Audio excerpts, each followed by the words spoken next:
ओम। गले लगाइए। अपनों को गले लगाना, देश को मजबूत बनाना। आखिर क्यों जरूरी है गले लगाना?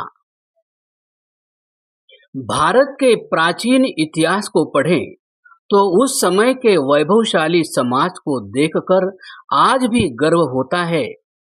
न ऊंच नीच, न जाति भेद, नैतिकता और विज्ञान के उच्चतम शिखर पर थे हम। सारी दुनिया हमारे देश में शिक्षा प्राप्त करने आती थी। क्या कारण हुआ कि हम वैभवशाली भारत से गुलाम भारत बन गए?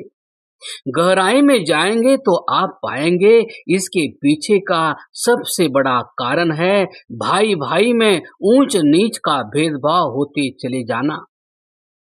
इसके साथ ही कब हम जाति और उपजाति में बढ़ गए, कब हम में ऊंच नीच का बंटवारा हो गया। वास्तव में हुआ नहीं था, बल्कि हमारे ऊपर हमारा अधिकार करने के लिए हमें बांटा गया। हम षड्यंत्र का शिकार होते गए और गुलाम भी। हालात यहाँ तक पहुँच गए कि हमने सूरज से भी वैर कर लिया, यानी हम अपने ही किसी देशवासी की परछाई भी पड़ जाने पर खुद को अपवित्र मानने लगे। आइए कुछ विचार करते हैं। न जाने जीवन में ऐसे कितने अवसर आते हैं जब आप किसी इंसान को गले लगाते हैं। गले मिलना स्वभाव प्रदर्शन की एक उपयुक्त विधि है। यह तरीका दिखाता है कि आप उस व्यक्ति की परवाह करते हैं और हर अच्छे बुरे समय में उसका साथ देंगे। एक ये भाव ही तो होता है जो किसी से निकटता दर्शाता है। परम स्नेह की निशब्द अभिव्यक्ति आखिर गले लगाने से बेहतर और कुछ नहीं हो सकती। यह तो बिल्कुल सत्य है कि कानून की नजर में आज सब समान है, लेकिन समाज की नजर में क्या वास्तव में ऐसा है? इस संदर्भ में अगर आगे बढ़े तो हमें स्वीकार करके चलना होगा कि 15 अगस्त 1947 को हमारा देश आजाद हुआ। जब हमारा देश आजाद हुआ था तो यह सैकड़ों रियासतों में बटा हुआ था। तब देश और दुनिया के लोग यह मानने को तैयार नहीं थे कि भारत मजबूत हो पाएगा, क्योंकि भारत इतनी रियासतों में बटा हुआ था। इतनी जाति उपजाति, ऊंच नीच, भेदभाव, इतने पंथ, इतने मजहब और धर्म के मानने वाले लोग यहाँ रहते हैं। क्या यह भारत एक रह पाएगा? क्या यह भारत एकजुट रह पाएगा? यह सच्चाई है कि हमारा देश रियासतों के जंजाल से मुक्त हो गया और इसलिए हमारा भारत राष्ट्र के रूप में मजबूत हो गया। किंतु जातिवादी जंजाल में यह देश आज भी उलझा होने से उतनी सामाजिक मजबूती नहीं प्राप्त कर सका। राजनीति एवं कुकुर मुत्तों की तरह उपजते अनेक जातिवादी उपजातिवादी कुछ एक संगठनों के द्वारा कई अवसरों पर आपस में बांटने या हीनता की भावना पैदा करने का षड्यंत्र आज साफ साफ झलक रहा है। आज नहीं तो कल यह षड्यंत्र इस भारत की आत्मा के लिए नुकसानदायक हो जाएगा। इसे समझने के लिए कुछ समय पहले ध्वस्त हुआ नोएडा का ट्विन टावर आज बेहतर उदाहरण है। ये बिल्डिंग्स 13 साल में बनी थी। इसके बाद इसमें 2 महीने तक बारूद लगाया गया और अंत में सिर्फ 12 सेकंड में ध्वस्त हो गई थी। यानी सामाजिक एकता बनती तो बरसों में है, पर बिखरने में कुछ मिनट ही लगते हैं। पिछले कई दशकों से समानता समरसता के क्षेत्र में हमने बहुत कुछ किया, किंतु फिर भी आज कहीं जाति के कारण दूल्हे को घोड़े पर नहीं चढ़ने दिया जाता, कहीं दुल्हन डोली में नहीं बैठ सकती, कहीं मंदिर में जाने से रोका जाता है, कहीं छू लेने मात्र से ही गंगा नहाने की परंपरा अब भी जीवित है। साथ बैठकर खाने से पाप की दुहाई, भला हो तो समाज में बढ़ते विघटन को कैसे रोका जा सकता है। हालांकि शहरी क्षेत्रों में आज ऊंच नीच जैसा भेदभाव लगभग समाप्त हो चुका है। होटल से रेस्टोरेंट हो या रेहड़ी पटरी, भोजन से लेकर सभी जगह आज जातिवाद समाप्त हो चुका है। चाय की दुकान हो या पान की टपरी, आज कोई किसी से जाति नहीं पूछता, न किसी के अंदर यह चीज उपजती। हाँ, ग्रामीण अंचलों में अभी भी कुछ जगह शेष है, किंतु इसमें समूचे किसी समाज को दोषी नहीं ठहराया जा सकता है। बहुतों के प्रयास से कई सदियों की बीमारी जो धीरे धीरे समाप्त हो रही है। हम सब के सामूहिक प्रयास से आने वाले समय में ये बिल्कुल समान हो जाएगी, ऐसी हमारी आशा है। किंतु देश में कई घटक ऐसे हैं जो वास्तव में इसको जड़ से खत्म होने नहीं देना चाहते। हमें इस षड्यंत्र को समझना होगा। वास्तव में आज एक अलग किस्म की आग मीडिया, सोशल मीडिया आदि के माध्यम से सुलगाई जा रही है। हर खबर में दलित शब्द का उपयोग होना, जातीय पहचान उजागर कर उसे एक एजेंडे के तौर पर परोसा जाना, उक्त जातीय समूह को यह तक आभास कराना कि लोकतांत्रिक प्रणाली में उनका वजूद समाप्त होने वाला है। यानी हर एक घटना को एक अलग रूप दिया जाता है। बात जातीय गौरव या हीनता पर लाई जाती है तथा आपसी विद्वेष पैदा किया जाता है। इसमें ऐसा करने वालों का राजनीतिक स्वार्थ और उनका एजेंडा तो सफल हो जाता है, किंतु भारत की एकता पर जरूर यह एक चोट के निशान की भांति रह जाता है।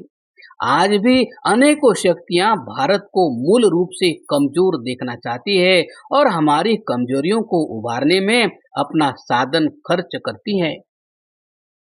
हो सकता है ऐसे षड्यंत्र करने वालों को धन विदेशी दुश्मनों से प्राप्त हो रहा हो, जो भारत को जातीय संघर्ष में उलझा कर रखना चाहते हैं। अमेरिका के एक उद्योगपति जॉर्ज सोरोस द्वारा भारत में आर्थिक अस्थिरता लाकर देश के विकास रथ को रोके जाने की खबरें भी आई थी, ताकि भारत की सीमा सुरक्षा को कमजोर किया जा सके। हालांकि अगर देखा जाए तो लगता है एजेंडा केवल इतना भर नहीं है।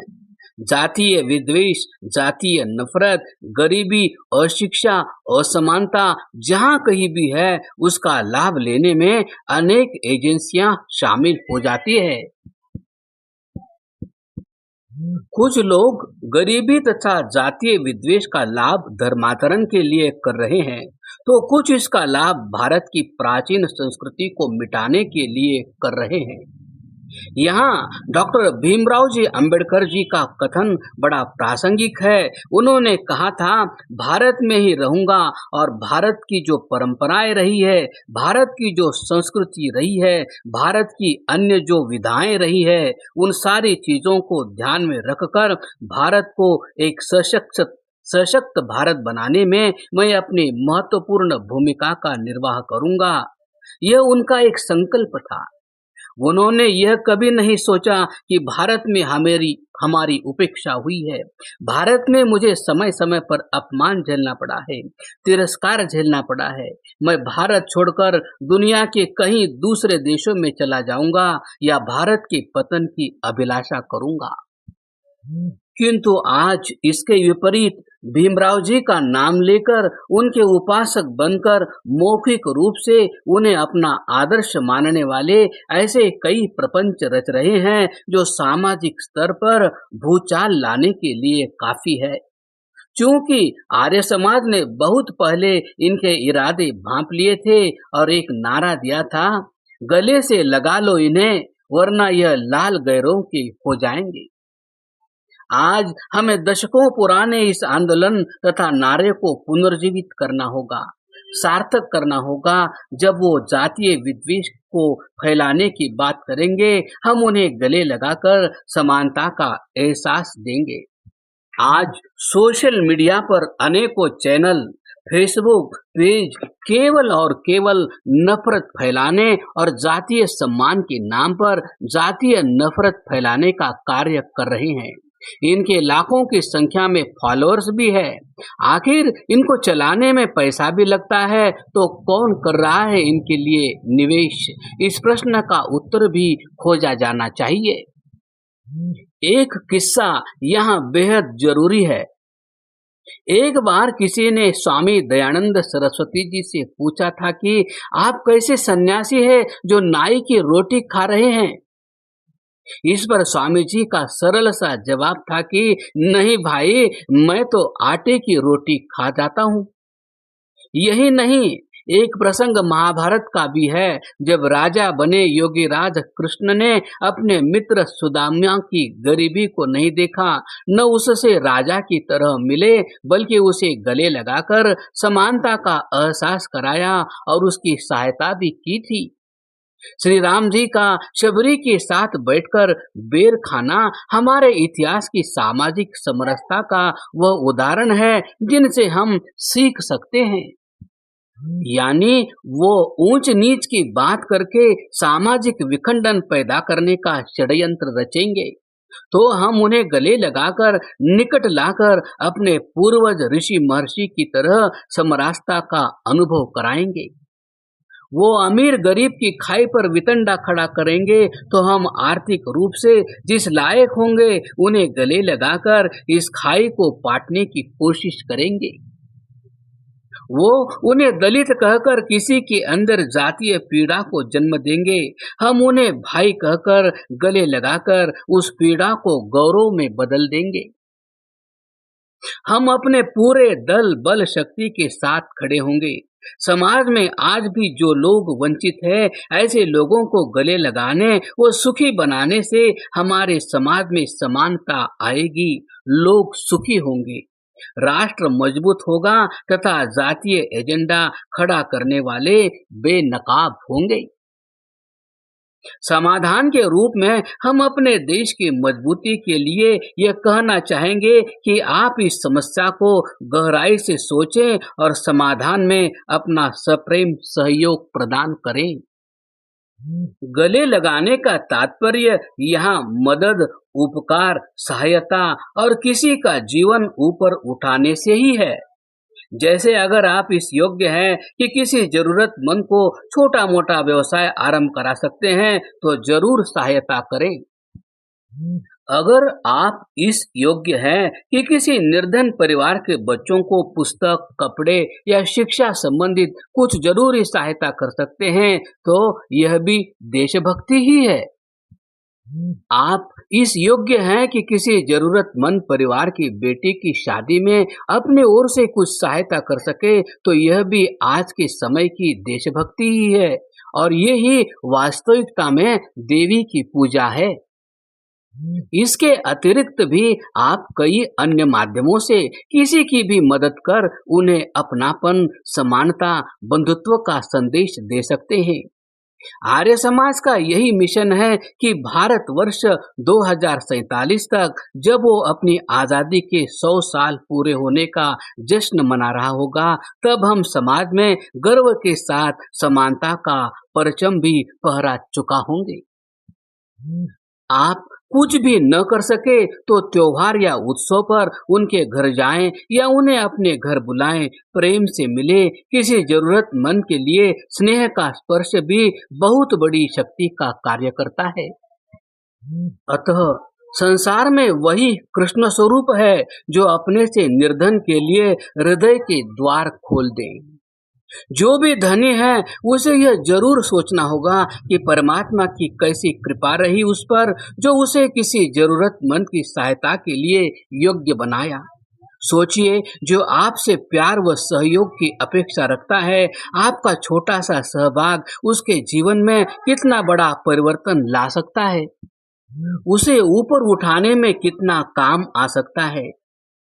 आज प्रबुद्ध महानुभावों को इस बात को समझना होगा कि हमें बाहर की ताकत कमजोर नहीं कर सकेंगी। हमारा राष्ट्र कमजोर होगा तो ऊंच नीच और जातीय खाई के कारण ही। आज भी जितने राष्ट्र विरोधी एजेंडे पर काम हो रहा है वो पूरी तरह से जातीय विघटन के आधार पर ही है। अतः हम अपने स्तर पर यानी इस खाई को पाटने में कोई भूमिका निभा सकेंगे तो माने कि मैं देश रक्षा, राष्ट्र रक्षा की अपनी जिम्मेदारी निभा रहा हूँ। किसी की सहायता करने के लिए धन का बहुत मात्रा में होना जरूरी नहीं, सहयोग और सहायता की इच्छा होना जरूरी है। अगर आप स्वयं सहायता नहीं कर सकते तो किसी सक्षम व्यक्ति से उसकी सहायता करवाने की प्रार्थना करना भी गले लगाना ही है। सोचिए, हमें अपने समाज में जातियों के बंडल चाहिए या एकजुट समाज? इसे आप बंदी झाड़ू की कीमत वाली कहावत से समझ सकते हैं। अपने मन से छुआछूत, ऊंच नीच, जातिगत भेदभाव की दीवारें हटा दें। यदि हम वास्तव में ऐसा कर सके तो समझिए आप अपने देश के सच्चे सैनिक की भूमिका निभा सकने में सक्षम हो गए। सबको उस परम पिता परमात्मा की ही संतान समझकर सम्मान देकर देखिए कैसे मजबूत होगा भारत। इसलिए नारा है, गले लगाइए, देश बचाइए। क्योंकि हमारी इस नादानी ने हमारे समाज को कितना खोखला कर दिया है। इस पुस्तक में कुछ सच्ची घटनाओं पर आधारित संकलन है। हमारी ही पूर्व में हुई भूलों का क्या परिणाम हुआ था, उसकी कुछ घटनाएं हमने संकलित की है, जिससे हम उनके कारण हुई हिंदू समाज की हानि को देख सके, पहचान सके। केवल नाम और स्थान की पहचान छुपाई गई है। आज वास्तव में ही सबसे बड़ा धर्म है कि हम किसी की जरूरतों को पूरा करते हुए उसमें जीवन स्तर को कैसे ऊंचा उठाएं कि कोई अपने स्वार्थपूर्ण स्नेह को पूरा करने के लिए इनका अयोग्य प्रयोग न कर सके। हमें आशा है कि अब की दयानंद की 200वीं जयंती के अवसर पर हम समाज के बड़े धर्म के उत्थान के लिए कुछ न कुछ अवश्य कर सकेंगे। इस पृष्ठ 14 पर दी गई लिंक पर जाकर भी आप सच्चे किस्से कहानियों से सब कुछ आसानी से समझकर या दूसरों को समझाकर भी योगदान दे सकते हैं। सीमा पर तो सैनिक हमारे देश की रक्षा करने में सक्षम है। आओ सामाजिक सैनिक बनकर समाज की रक्षा करें। यही है आज देश की सबसे बड़ी जरूरत। नोट: आप अपने मोबाइल से इस कोड को स्कैन करेंगे तो ये सभी कहानियां आपके मोबाइल में सेव हो जाएंगी। आप कहीं भी कभी भी उन्हें अवश्य पढ़ें और दूसरों को फॉरवर्ड कर अवश्य पढ़ाएं। इसके लिए आप विशेष रूप से प्रकाशित गले लगाइए यह पुस्तक vedicprakasan.com से मंगवा सकते हैं। इसी तरह देश की वर्तमान परिस्थितियों को लेकर जन जागृति के विभिन्न लेखों की महत्वपूर्ण पुस्तकों को पढ़ने के लिए QR कोड स्कैन करें।